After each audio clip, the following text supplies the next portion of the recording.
Hi guys, I'm in the blizzard of 2017 in Denver, Colorado. I don't know, we've had probably 10 inches of snow, 8 to 10 inches easily. Everything is closed, the roads are closed, schools are closed, most stores are closed, although some of the convenience stores braved it and came out. There are accidents all over the city. Most vehicles are unable to travel because the snow is so deep. It's really icy. What happened is the city was really warm earlier today, and then actually yesterday, and then the snow fell and melted, and then with the wind factor, the tremendous winds we're having, that made everything freeze. So now there's a layer of ice under all this snow. It's kind of hard to see how deep the snow is. I'm trying to turn around so you can kind of get an idea. I'm standing in the middle of a street that's almost impassable. We haven't had a car here yet while I've been here. Some of the major streets are open. I'll turn around again. You'll see over my shoulder that there are some vehicles open on one of the major thoroughfares, Colfax Avenue, one of the major east-west streets through the city. But the arterials are all closed. And as I said, there are accidents everywhere. The wind chill is just phenomenal. It is frigid here. It is cold. So you got to be really careful. One kind of vehicle that seems to be traveling pretty well are trucks, and there's one coming up right on me. These guys are pickup trucks, and what they don't realize is they have the same four wheels that the cars that don't have four-wheel drive have. So, and this is Denver, Colorado. Random asked. Denver, Colorado, the Mile High City. Supposedly a very temperate climate, but not today. It's just a freezing cold day. The wind is blowing heavily. We're getting gusts up to, I would say, 15, 20, 25 miles an hour.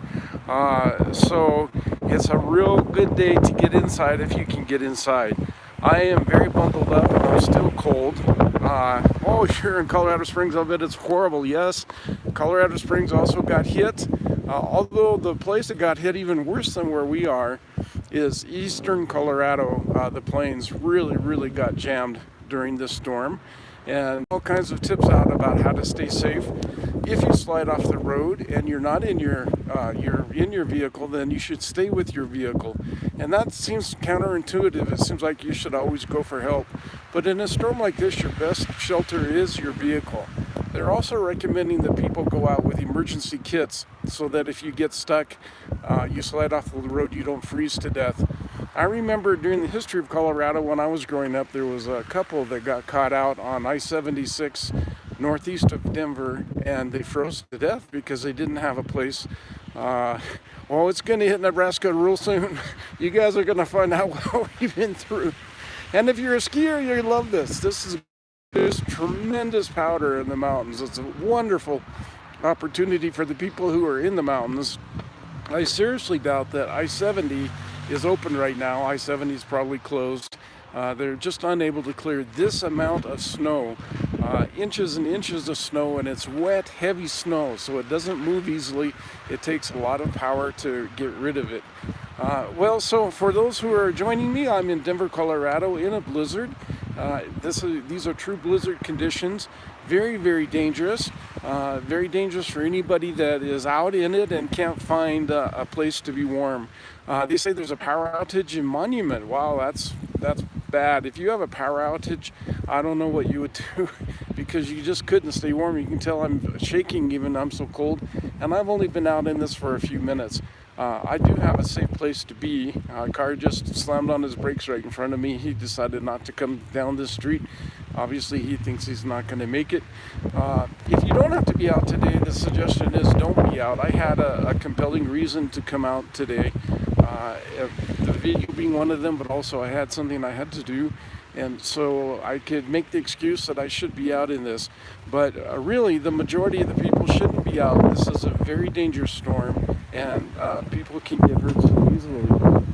I feel for the people who, and your daughter is without electricity. Well, I'm sorry to hear that. It would be very cold without electricity, and bringing in a portable propane heater into a house is even more dangerous, or probably just as dangerous as bringing it into a van. Very dangerous conditions. You always got to watch out for carbon monoxide poisoning, especially in a house. Very, very dangerous. In a van, you get a little more air circulation, but you can do the same thing. You can end up being in pretty serious trouble if you're not careful. I'm watching behind me to make sure some idiot doesn't drive down the road and slam into me. The wind, chill, I don't know how cold it is, but it is frigid. It's just freezing out here. My hands are really, really cold.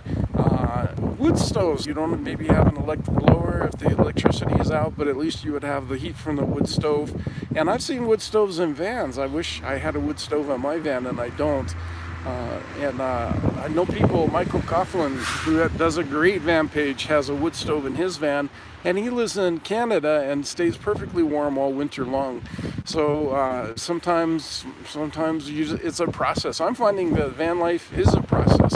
You start at point A and then you move to point B, and point B is somewhere down the road where you learn some things and you improve where you are. Maybe you change locations. I'm hoping soon to be able to get out of Denver, Colorado.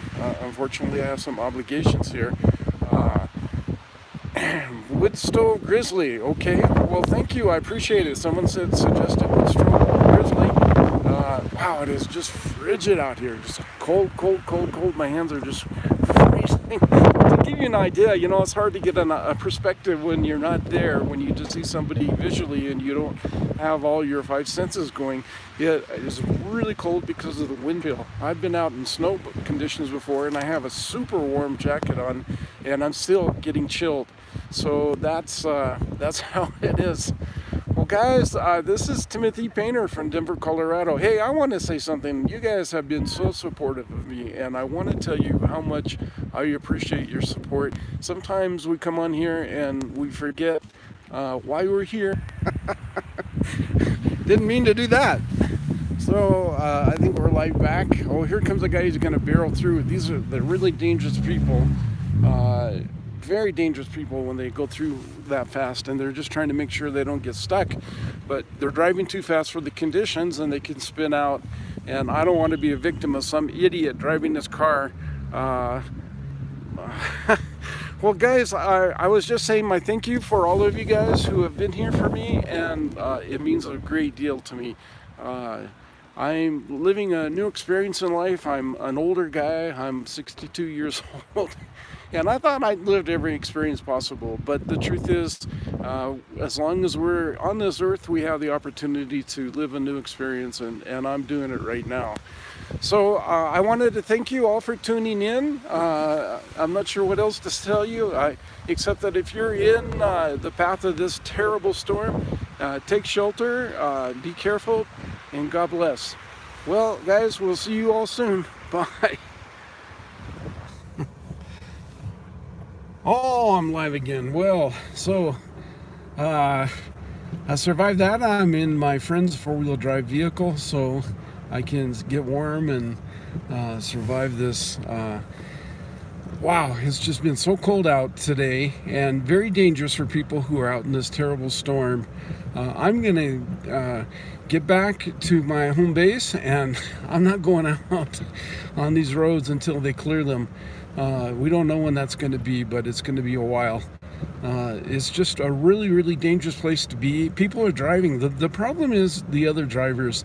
People don't know how to drive on snow and ice. I was born in Colorado, and even I had a pretty severe accident this year. I was a passenger in a vehicle that went out of control on I-70, and if we hadn't had a cement wall, I'd be dead right now. So I was very fortunate that nobody got hurt in that accident. But the ice is just so treacherous in the mountains and in Colorado and Denver, where I am on the plains. The ice can just be treacherous. So we won't have any trouble getting where we need to go. Four-wheel drive does miracles in this kind of condition, as long as you're driving carefully. But you have to be really watching out for the guy who doesn't know four-wheel drive or doesn't know how to drive in ice and snow. And some people think you just drive fast and plow through it. Well, that's how you spin out. You got to drive slowly and carefully. You have to choose your route carefully. You have to stay out of the snow drifts. And unfortunately, not everybody does that. Well, so I'm going to try and end this broadcast, and I want to thank all of you guys for hanging in with me, and we will talk to you soon. Bye.